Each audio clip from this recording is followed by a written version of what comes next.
이재명 후보의 정책 행보가 현란합니다. 정신을 차리기 어려울 정도로 어수선하다는 뜻입니다. 전 국민 재난지원금을 지급하겠다고 했다가 국민이 동의하지 않으면 못한다고 했다가 다시 증세하지 않고도 가능하다고 말을 바꿉니다.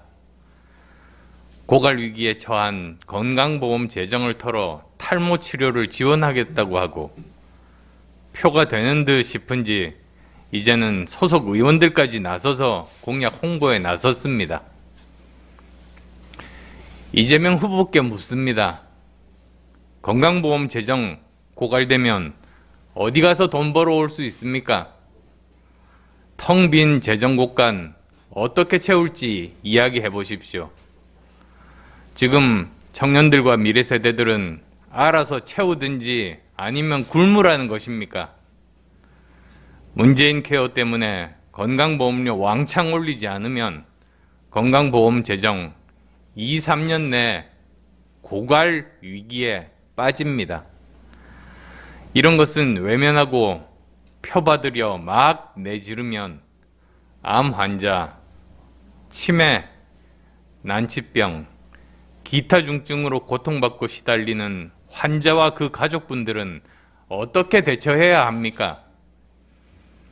왜 복제약 약가 인하라는 정부에서 할 수 있는 현실적이고 합리적인 방안은 생각하지 못하고 오로지 국고에 있는 돈을 박박 긁어 쓰자는 생각밖에 없습니까? 하기야 모든 것 빚내서 하자는 사람들이니 텅 빈 나라 곳간이나 청년의 미래, 대한민국의 미래에 대해 무슨 관심이 있겠습니까? 이런 것이 바로 임기 동안 해먹고 튀면 그만이라는 전형적인 먹튀 정권의 모습입니다. 그동안 한국 정치의 만국병이 정치인들의 지역주의 선동과 진영 정치인데 이제는 이런 포퓰리즘이 새로운 만국병으로 등장하고 있습니다. 그렇기에 이번 대선에서 더 좋은 정권 교체, 더 나은 정치와 미래를 위한 우리의 첫 번째 정치 개혁 과제는 포퓰리즘 추방입니다. 이번 대선에서 인기 영합 정치를 극복해내지 못한다면 정권이 교체돼도 대한민국 정치는 결코 나아지지 않을 겁니다. 저 안철수가 욕먹을 각오를 하고 두 전직 대통령의 형 집행정지 석방을 요구한 것도 눈 딱 감고 다 드리자고 하면 표에 도움이 될 줄 알면서도 전 국민 재난지원금에 일관되게 반대하는 이유가 바로 여기에 있습니다. 거대 정당 후보들이 눈치 보며 피해가는 연금개혁, 주위에서 절대 하면 안 된다고 말렸지만 청년의 미래와 대한민국의 지속 가능성을 위해 반드시 필요하기에 말씀드린 겁니다. 저 안철수는 포퓰리즘이 아니라 진짜 필요한 개혁과 국민 통합을 하자는 겁니다. 우리는 이번 대선에서 그동안 금기시되었던 우리 사회 곳곳의 기득권 깨기에 나서야 합니다. 기득권이 판치는 사회에서는 기회균등과 과정의 공정을 담보할 수 없고 당연히 결과의 정의도 기대하기 어렵습니다. 개혁의 본질이 뭡니까? 기득권을 깨자는 겁니다.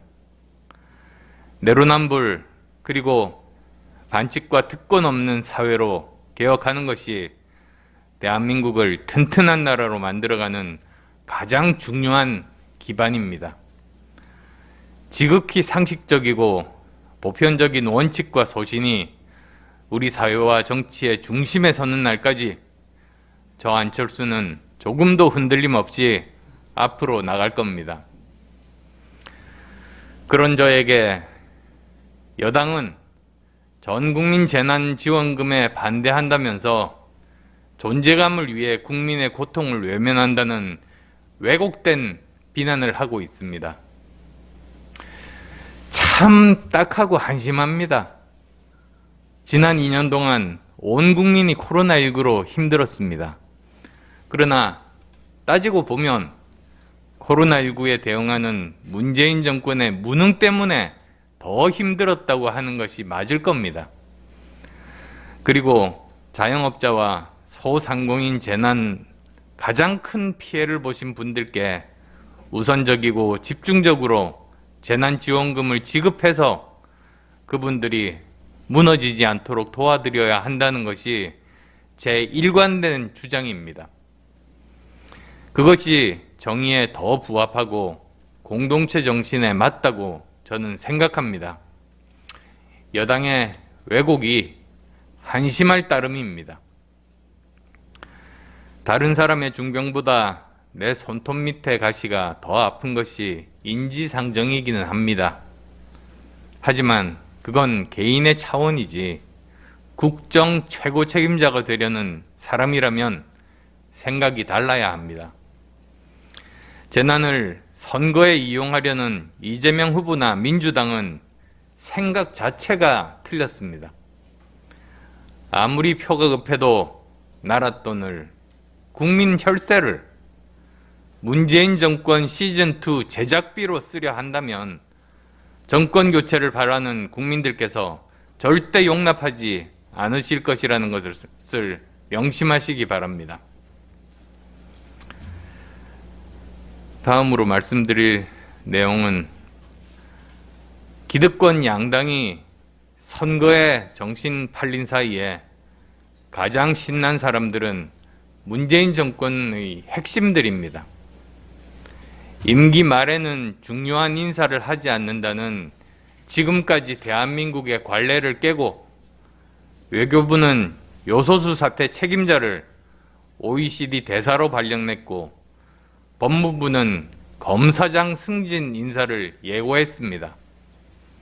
앞으로 얼마나 더 많은 임기 말 알박기 인사, 보훈 인사가 계속될지 걱정입니다. 어떤 분들은 국민들 먹고 살기도 힘든데 알박기나 신경 쓰고 있나?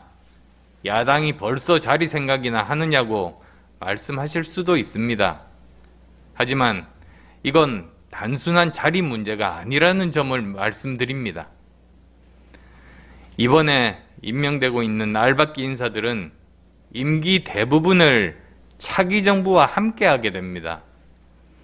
지금 문재인 정권이 하고 있는 짓은 단순히 사람 알박기가 아니라 새 정부가 하려고 하는 국정개혁 과제를 방해할 지뢰를 묻고 바리케이트를 치는 겁니다.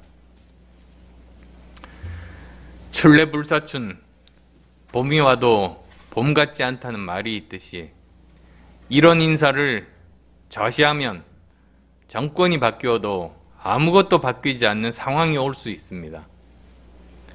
정권이 교체돼도 180석 야당이 총리 인준을 곱게 해줄 리 만무합니다. 장관 인사청문 보고서 채택은 가뭄에 콩나듯 할 겁니다. 이런 상황에서 고위공직자와 산하 기관장들이 문재인 정권 사람들이라면 국정개혁 제대로 할 수 있겠습니까? 또 부정비리 제대로 파헤칠 수 있겠습니까?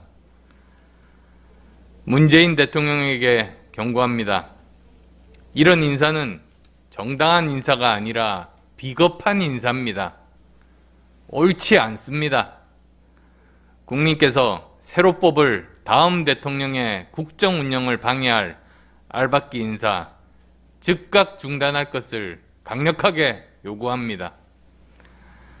저 안철수에 대한 상승 기류가 보이자 유치하고 치졸한 네거티브들이 조금씩 기승을 부리기 시작합니다. 역시 드루킹의 동료들답습니다. 조만간 저를 나무 위에 올려놓고 흔들었던 수많은 흑색 선전과 가짜뉴스 작업들이 본격적으로 시작될지 모릅니다. 저를 미래가 아닌 낡은 정치 프레임에 가두려는 수일 것입니다. 그러나 저는 앞만 보고 가겠습니다. 오늘도 내일도 국민과 함께 가겠습니다.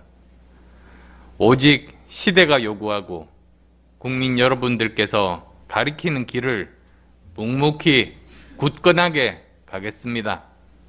그 길이 우리 대한민국의 미래로 가는 길이기 때문입니다.